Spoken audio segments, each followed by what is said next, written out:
Friends, we're going to begin our service.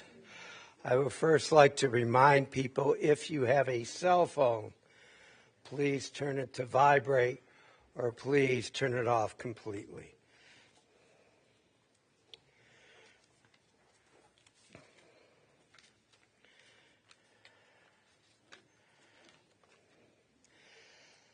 Death has taken our beloved Philip. Our friends grieve in their darkened world. In their silence there is lamentation. In their tears there is loneliness. Lost in their sorrow may they find the presence of loving friends. Hear them, O God, be with them. For Phil's love that united us in life and which death cannot sever. For his companionship that we shared along life's path, and which continue through the tenderness of memory.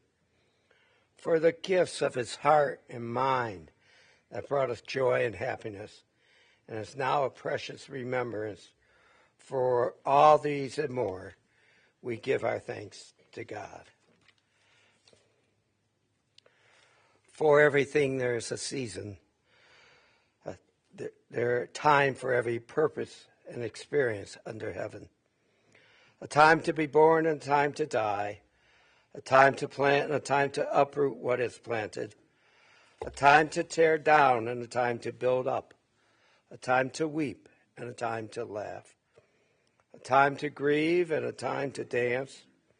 A time to throw stones and a time to gather stones. A time to embrace and a time to refrain from embracing. A time to seek and a time to lose. A time to keep and a time to discard. A time to tear and a time to sow. A time to keep silence and a time to speak. Rabbi Yossi?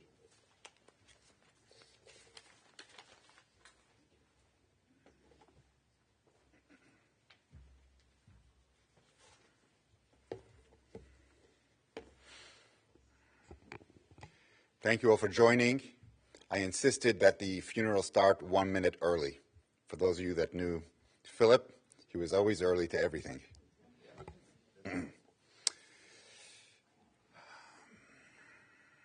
Let's start with a Psalm of David. I think invoking David's name is very important. And so we'll do a Psalm of David. We'll do chapter 15. I chose chapter 15 because I thought it really talks to the character of Philip. We'll do it in the Hebrew and then followed in the English. Mizmor leDavid, Adonai, mi yagur bi'ahalecha, mi yishkon bahar kachecha. Peggy, can you hear me? Good. Holech tamim ufoel tzedek, v'dover emet bilvavo. Lo ragal al lishono lo asa l're'ehu ra'a, v'cherpa lo nasa al kirovo. נבזה ועיניו נמאס, ואת יראי אדוני יכבד, נשבע להרע ולא ימיר.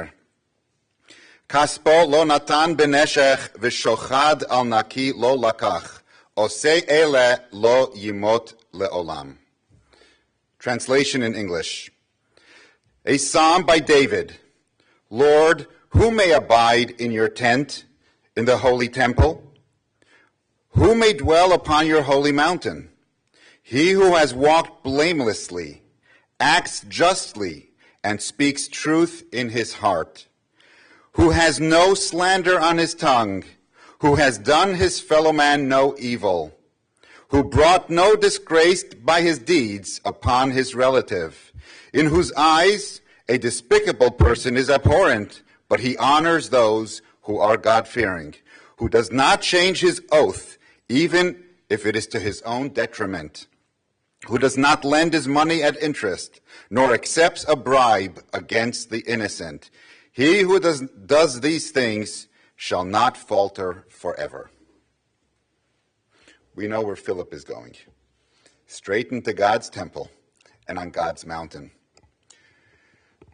I'm Rabbi Yossi, not a congregational rabbi, but I do run Friendship Circle of Cleveland, and because Philip's grandson, our lovely and dear Jack Cummings, has been a participant, as he has autism, has been a participant of Friendship Circle for many years.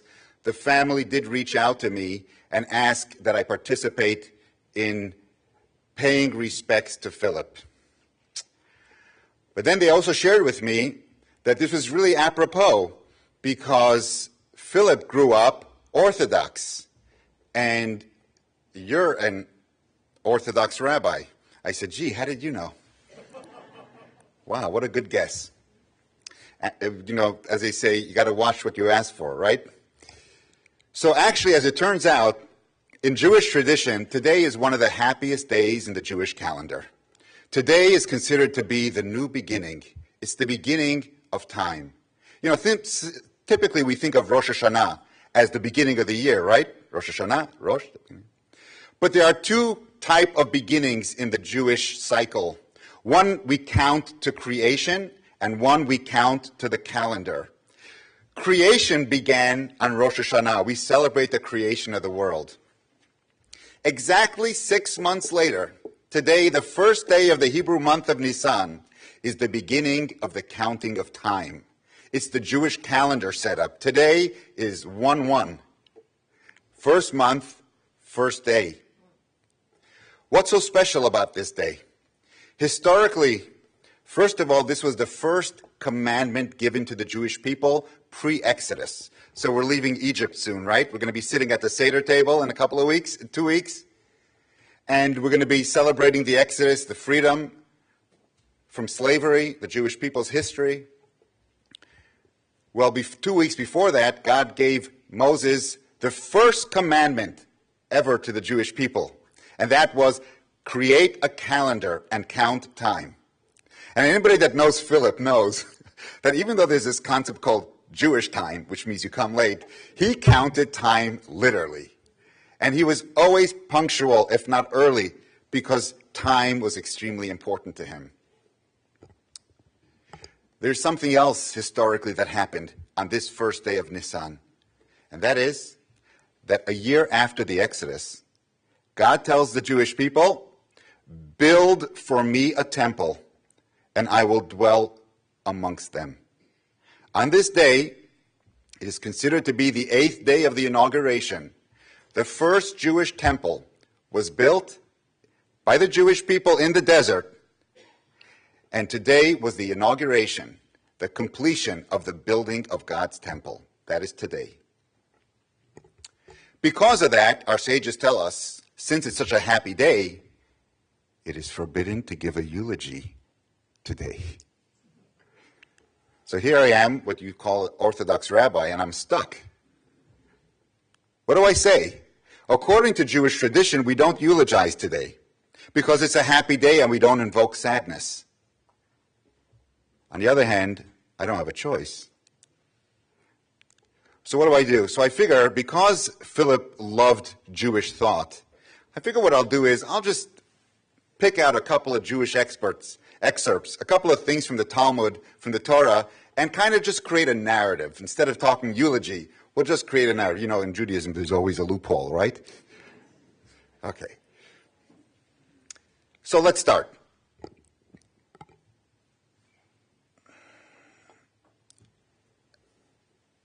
The Talmud, the ethics of our fathers, in the Talmud it says, there are 3 crowns that a person can crown themselves with.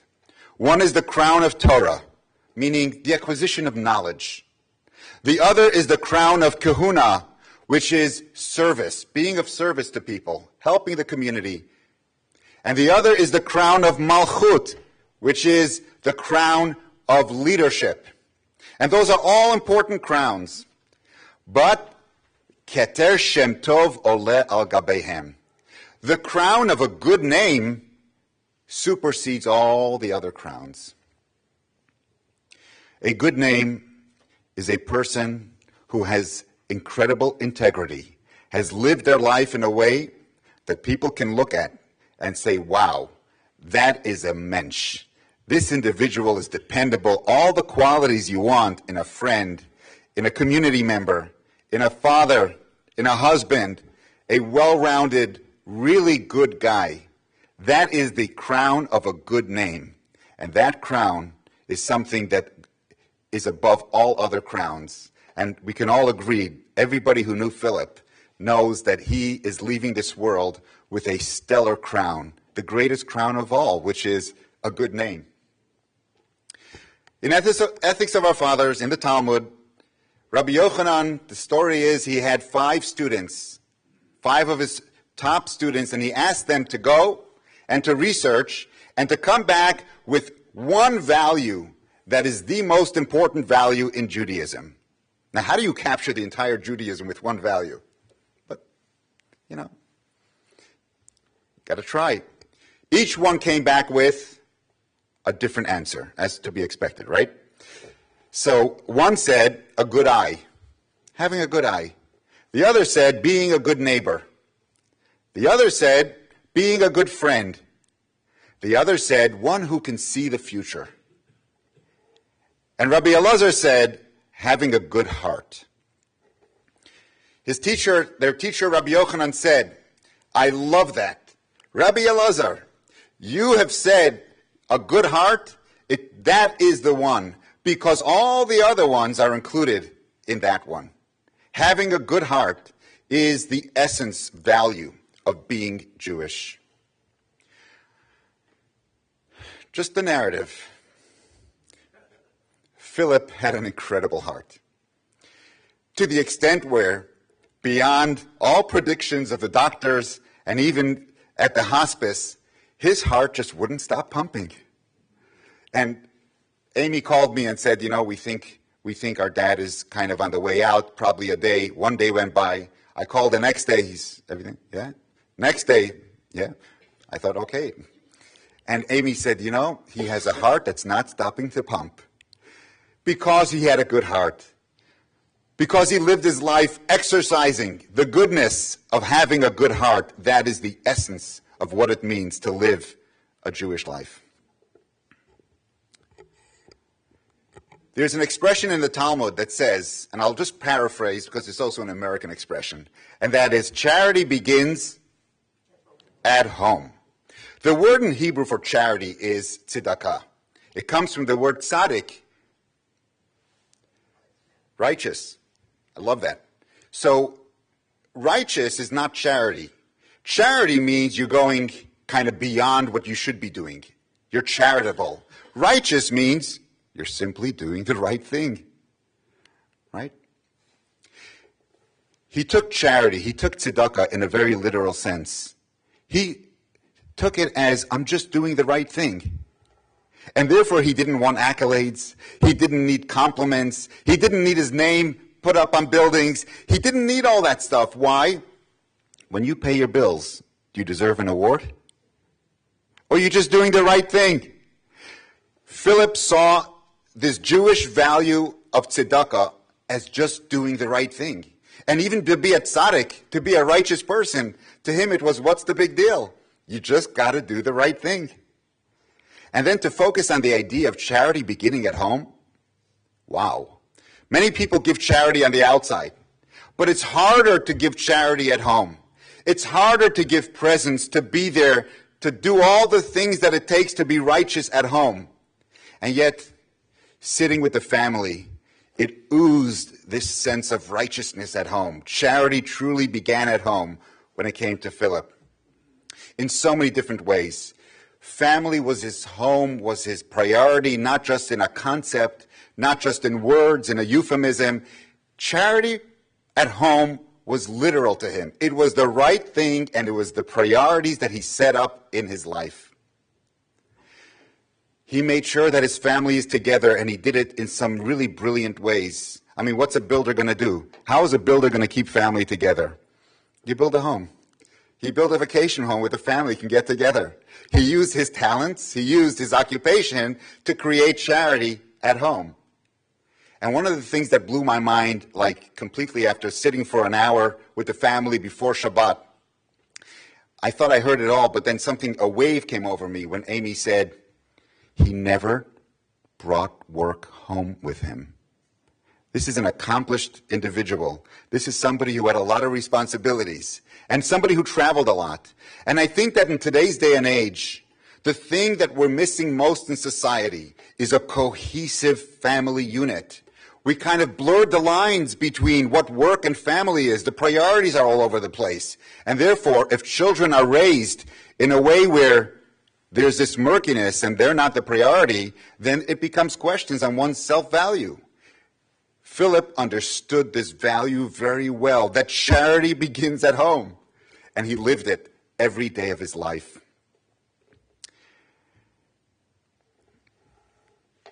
The Ten Commandments.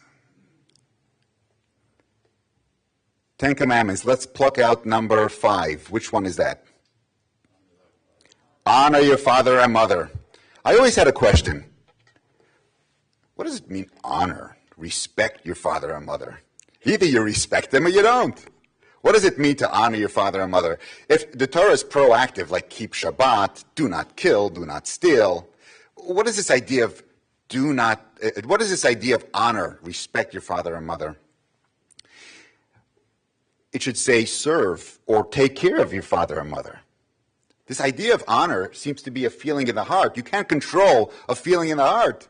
How can you control it? If you honor somebody, you respect somebody, then you respect them. If not, you can't force somebody to respect you. I think this commandment of honor your father and mother is a two-way street.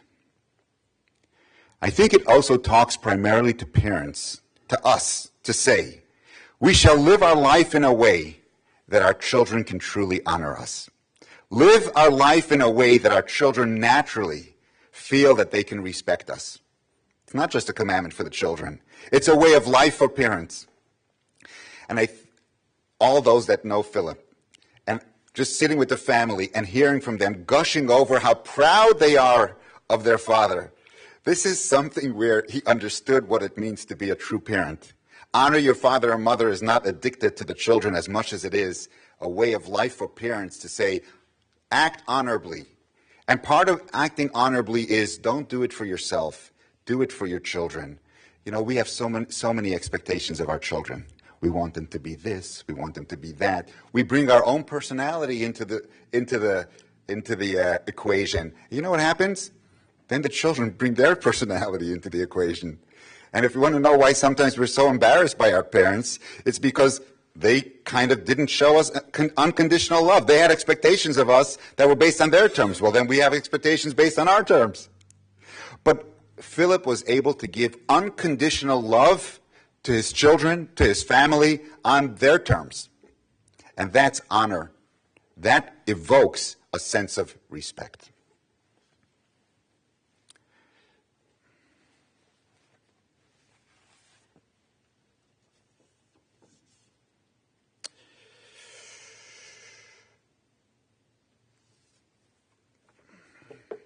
So I mentioned earlier that today is the 8th day of the inauguration of the temple. Today was when it was completed. When I was at the home, I noticed at the end there was a whole wall of menorahs, Hanukkah menorahs, that he collected. I thought to myself, it's kind of, I kind of connect the dots because this is not a eulogy, it's a Torah lesson, right? So in the Talmud, in the tractate of Brachot, it says that haughtiness, being full of yourself, ego, is not a good thing. And we should eradicate ego completely. However, there's one qualification, and that is, if you're a scholar, if you're a Torah scholar, if you're a leader, then you should retain, and this is the expression, shminit shebeshminit. You should retain a little bit of ego. How much? 1/8 of 1/8. How do you measure that?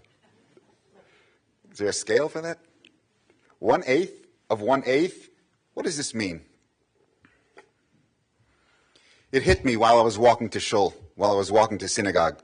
By the way, I have a 25-minute walk, so you're going to be here for a while.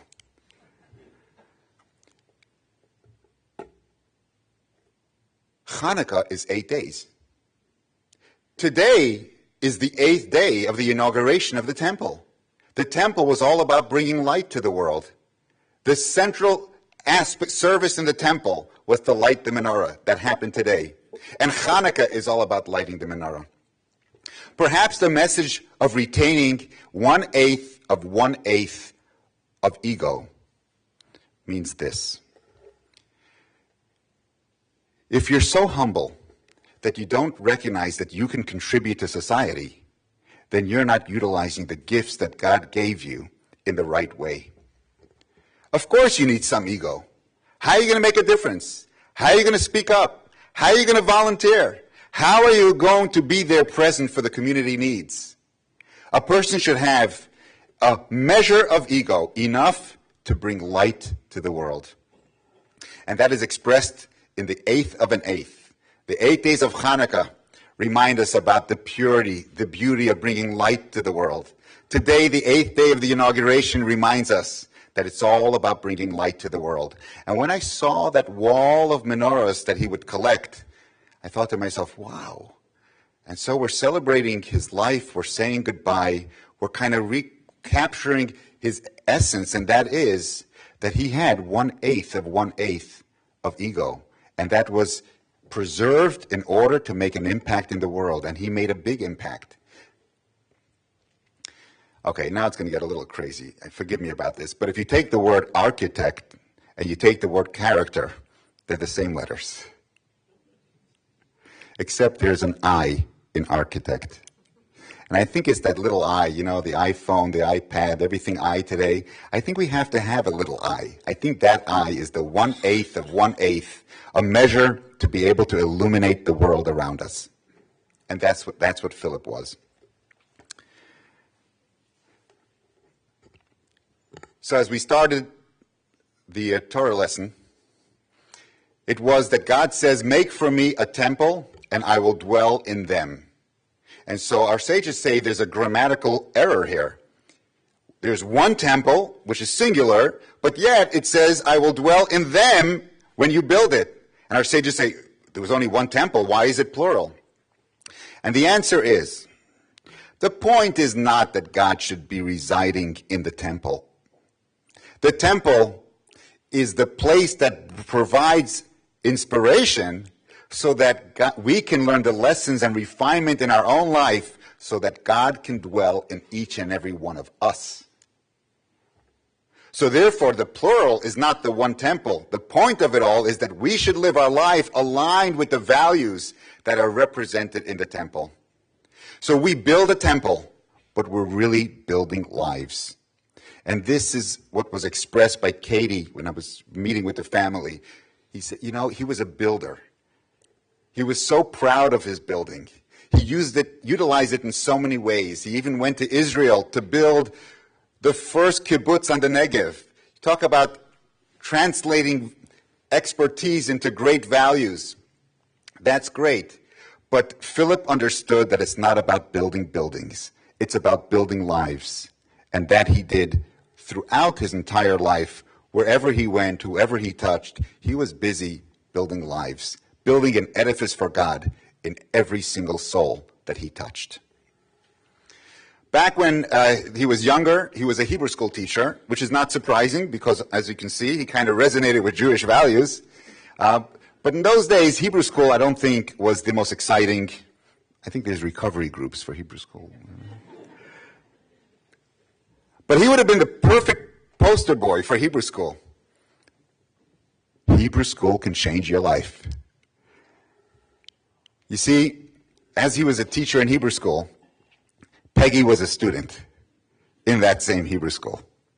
She was a 12-year-old girl. I'm not sure what her parents thought she was doing at Hebrew school, but she was looking at Philip. And as she says, he had no chance. Not only did he live his life based on the values of Judaism, his whole life was fused with these Jewish values. Meeting Peggy, the love of his life for so many years, building a beautiful family, all that was in the context of a Hebrew school. It started at the Hebrew school. That he was immersed in every and each way of his life in the Jewish experience.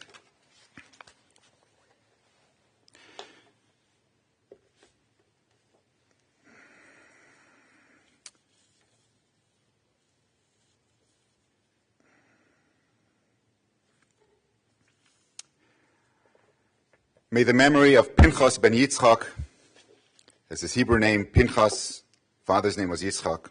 The memory of Pinchas ben Yitzchak be an inspiration for us. We all have a song. We all have areas and inspirations in Torah where we can pluck out and we can learn and be an inspiration for us and others around us. May his memory be a blessing. And the family carry on the incredible tradition of what it means to live a life where we can dwell on God's mountain and dwell in God's temple. Peggy, you've been an incredible partner for so many years, and the way you expressed how appreciative you are to God for the gift that you had together with Philip is also an expression of Jewish values of gratefulness. And to their daughter, to Philip's daughter, Katie, our condolences, and with the loss of Michael, our thoughts are there as well. And to Amy and to John, being such an amazing caregiver to your father, defining yourself as that caregiver. And Jonathan, you have some big shoes to fill. But Grandpa believed in you, and he was so, so happy. It was the light of his life when you met Talia, and even though with the loss of David, it was devastating to him at that age, you brought a lot of light into his life and kind of elevated a dimension that was so important at that time. And to Elaine, condolences to you, and to Barbara and Rob as well. You meant so much to him. He was a family person, and he'll be continuing to pray for you and bless you in your lives, and I know that you will continue thinking of him every single day and incorporating the values in your lives. Thank you.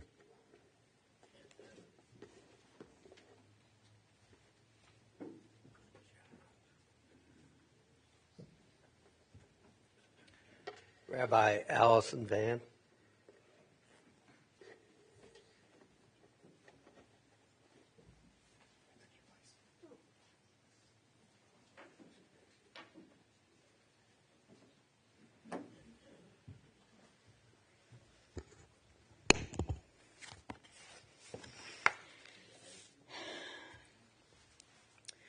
Thank you, Bart. My name is Rabbi Allison Van. I have the honor of being the rabbi at Suburban Temple Kol Ami. So many of you have known Phil for years, decades, many decades. I've only had the honor of knowing Phil for just a few years. Difficult years for Phil. Years where he was already grieving the loss of David, newly grieving the death of Michael, and then so soon after, the loss, the tragedy of October 7th. So my connection to Phil was through sadness, tragedy, and then illness. And yet, I heard stories from his beloved family, stories, too, of how he was a builder, truly a boneh, a builder of family, a builder of buildings, a builder of community, a leadership of leadership, and so much more. And indeed, we see that today, because we see so many communities brought together. Communities he built from the Federation, from the JCC, from Friendship Circle, from different congregations. A testament to Phil. If you play with the word boneh, you get the word ben. Phil is the son of God, a true tzaddik. And so I share this psalm, a psalm that I wrote, moved by the life of Philip Wasserstrom. Dear God, Shomea Tefillot, hear our prayers. Today we call out to you. Give us strength and fortitude. For today we bid farewell to Philip Wasserstrom, brother, brother-in-law, husband, father, grandfather, uncle, friend, builder, leader, mentor, tzaddik. Today, we honor Phil, a life dedicated to creating designing, building. And we know that Phil was more than an architect. He built a kibbutz and produced a lifelong love of Israel. He and Peggy constructed a relationship that is the stuff of legends. He formed a family of love, respect, and devotion. He built friendships that have lasted a lifetime. To design such a life, an inspiration. Adonai, hear our prayers. Help all of us to accept your will. We honor this builder, the tzaddik, his love of Israel, dedication to Torah. We give thanks for his leadership, mentorship, and influence, which is still strong. It is still strong in the Jewish community through Federation and JCC, through Cleveland Orchestra, through Friendship Circle, and the many ways he supports each of us. May there be peace, even as we shed tears. How he missed his son David, how much deeper the chasm with Michael's death, and how personally he felt the attacks on October 7th.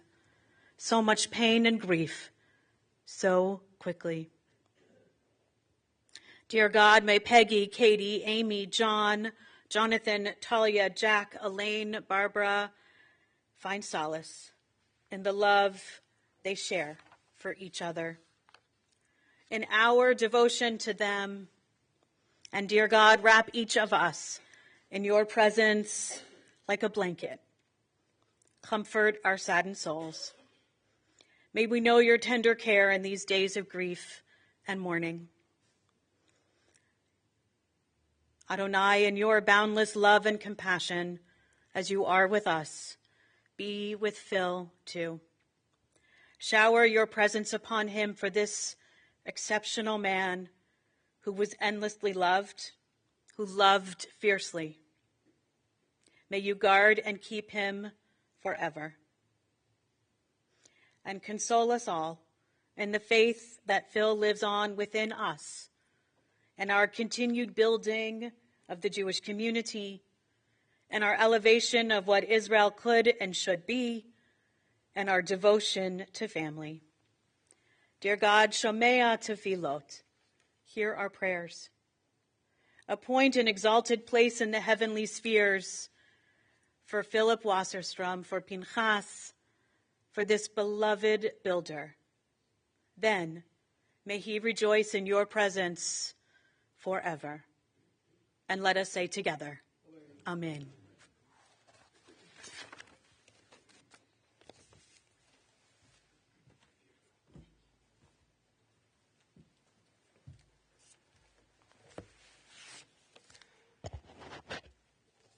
Let me first say, I'm not an Orthodox rabbi. Let me also say I'm not a rabbi. I think that was something my parents wished, but it didn't happen.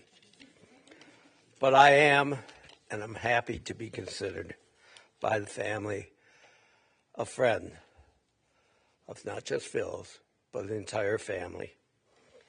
And they asked me to read this, what they wrote. It's hard to characterize our dear husband and father in a few lines. We know, however, that even these few and more than he would want if asked. Phil was an extraordinary man with a demeanor that was self-effacing, almost to a fault. If he was asked why it was so difficult for him to accept a compliment, he would reply without missing a beat, lack of practice. An overused description but accurate characterization of Phil is Renaissance man, brilliant architect whose hotels are all over the country, every Howard Johnson, lots of Marriotts and Sheratons. His architecture, acumen extended to his rich community, volunteer life, where he quietly guided projects from Menorah Park, the Mandel Jewish Community Center, and Hopewell. As a husband and a father, his generosity and love for us was unending. He didn't connote generosity with material things, but more importantly, he used it to provide opportunity to attend college and graduate school, pursue unpaid internships because they were interesting, and traveling with Peggy to almost every continent. It's hard to think of a world without him. He was our North Star for evaluating people and events, but his voice will always be in our heads and our heart. The painful puns, his ability to recall people and places for more than 90 years ago, his unbound curiosity. If there's any consolation in this, it is that we like to think of him as joining his sons, David and Michael. Still, the recordings of his cherished idol, Yasha Heifetz, his incredible love for Israel, his knowledge of baseball history, his beloved Cleveland Orchestra, and pride in once studying with Joseph Gingold, his concertmaster, and deep satisfaction in making quiet but substantive contributions to the Cleveland community sets an example for us in how to live a meaningful life. He didn't preach his values, he lived them. We take comfort in knowing that he could see Jonathan marry the girl of his dreams, Talia, and watch his grandson Jack blossom through the years, seeing the theater shows he's in, and spending special time with him watching the classic musical channel. He often quoted his own father, saying a good name is the finest legacy. We are so grateful to have had him for the time we had, and will honor him by trying to emulate the values he personified. That's what they wrote. I'm just going to give you a short story of myself and Phil and Peggy. I probably met you 50 years ago, if that. I was just a young man, I think, just entering community life, getting involved in nonprofits. And there's always was these two people that I looked at as mentors. Why? Because they didn't really lecture you. They didn't point out the good and the bad. They showed you the belief of what should be, and they taught you how to accomplish that. I read a story, and I think this is where Phil got the way he approached life. And it was published in the Cleveland Jewish News some time ago. And it spoke about his bar mitzvah in August of 1943 in a small shul that was located, I think, by 105th and East Boulevard. It was a small shul. And he was studying with his rabbi, and he loved, as the rabbi mentioned, both rabbis, that he really, truly loved studying Judaism. And I think this one rabbi at this youthful age instilled that in him. And if we all know, most of us here, what the principles of Judaism are, Torah, helping others, building a better world, and building a good name. He accomplished that. But going back to his bar mitzvah, it was a small bar mitzvah. It was a small shul. There was only a few members. There was his family. There was his rabbi. And there was Phil. He did his davening. He did his Torah portion. He read his Haftorah. He got blessed. And then there's a very tiny oneg after his service, after his bar mitzvah. And then the family, just the family, went back to someone's family member's house, and they had a small lunch. Now let's think about that, because that was Phil, and that's what he learned, that it wasn't the glory, and you didn't need a big event to be honored. It was what you accomplished, how you accomplished that deed, that project, not for the betterment of yourself, but for the betterment of the community and the betterment of the greater community, without looking for the praises. And I thank him for that. And I thank Peggy also for sharing that gift with us. Right now, we're going to suspend the eulogies or the tributes just for a moment while we do the ritual of Kriya, which is rendering of the garments. Then Rabbi Yossi will lead us in the memorial prayer. From there, we'll proceed to the burial at Mayfield Cemetery. Then the family will begin receiving at the residence of Katie at Meadowlark Lane from 3 to 5 and 7 to 9 tonight and 2 to 5 tomorrow. So I'm going to ask friends just to bear with us for approximately 5 more minutes.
Those who are pallbearers, not at this time, please.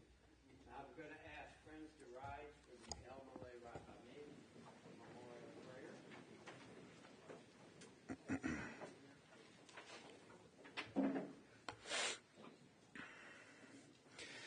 El Malay Rachamim, Shaychein Merayimim, Hametzei Menucha Nechayna, Al Kanfei Hashchina, B'maloi Sakedoshim Utehairim, Kezoyhar Haraki Hamashirim, Es Nishmas, Pinchas ben Yitzchak, Sheholach Li'elamoi, Bavur Eshenod Votedaka, Bi'ad Haskoras Nishmasoi, Began Eden Etehei Menuchasoi, Lochein ba'al rachamim, yastirehu b'seiser, kinofov li'elamim, v'yitzro b'yitzro rachayim, es nishmosoi, adinoi hu nachalosoi, v'yanuach al mishkavoi b'shalom, v'naimar, Amen. O God, full of compassion, who dwells on high, grant true rest upon the wings of the Shekhinah, the divine presence, in the exalted spheres of the holy and pure, who shine as the resplendence of the firmament, to the soul, to the neshama of Pinchas, the son of Yitzchak, who has gone to his supernal world. May his place of rest be in paradise. Therefore may the Almighty Merciful One shelter him with the cover of his wings forever, and bind his soul in the bond of life. The Lord is his heritage. May he rest in his resting place in peace. And let us all say, Amen.